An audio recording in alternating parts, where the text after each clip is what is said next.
Welcome everyone to another video. My name is Hago, aka Hags, and today I'm going to share with you why landlords are now selling their properties. A very controversial topic, but I think a topic that I'd like to discuss to give everyone an understanding of what a landlord can go through. I know that of course they're in a great position anyway, but I think naturally there needs to be some sort of balance in my opinion. But again, let me know down below at the end of the video what you think of my views and whether or not some things may need changing.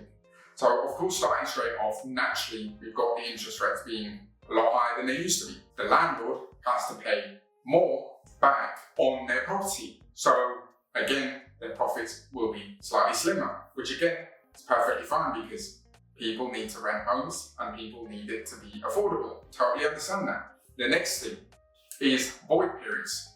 There are plenty of void periods. When you're renting to a residential family, for example, they're going to leave and you need to get a new person in. You might need some works to be done, so you need to take some from the deposit, and this can all take time. And then of course you have to list it, get some viewings in, and then eventually find the right person. So you could easily look at around 2 months or so of void periods. And as we all know, it's tough for everyone as it is. People may not pay their rent. When a tenant doesn't pay for the time that they have to, there needs to be at least 2 months worth of no pay for the month for the landlord to take them to court to then almost fight their case in a way and put things across to show that they haven't paid for the 2 months, and then eventually they may be able to get their money back. So maintenance issues, they can either be the tenant's fault or they could just be a natural cause. This could happen to any party. And if it's not the tenant's fault, then of course the landlord has to pay for it. So once again, that will be coming out of the figure of the mortgage reductions and then the maintenance reductions and then now the agent fees. Not only that, you'll want a rent guarantee in place as well. And what this means is you'll guarantee the money that the tenant doesn't pay. The agent will almost take them to court to then get the funds. Everything's hard, money's hard to come by, and it's basically affecting everyone in this case. But if we're talking about why landlords are selling, this is exactly the reason why.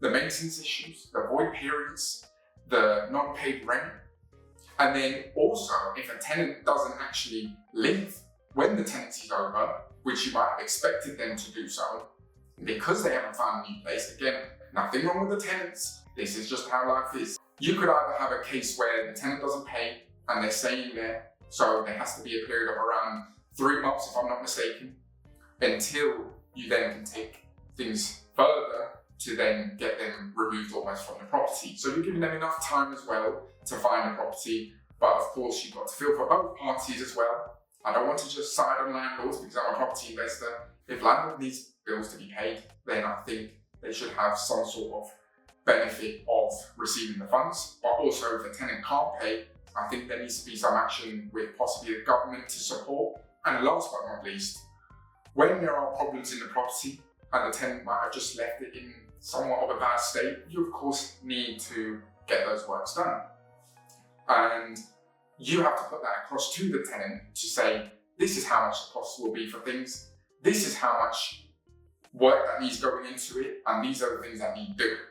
If the tenant doesn't reply, then you still have to wait around 2 or 3 months for you to finally take it again to courts to then finally get those funds. So once again, there's a lot of void periods I'd like to put out there for landlords that they're missing out on. And if they have bills to pay for, so if they're renting it out as a HMO style, then they're the ones paying for utility bills. So once again, that's another bill to factor in if a tenant doesn't pay, for example. There needs to be some sort of level between the two, but I do understand both sides of the factor where tough times are here and of course landlords have to pay bills and stuff like that. There's a lot of hassle to be put through, but of course I can see why people think that landlords are in a good position anyway. So there's two sides to every story. So let me know down below what you think, if you agree with my views or you think otherwise. Let's have a discussion down below.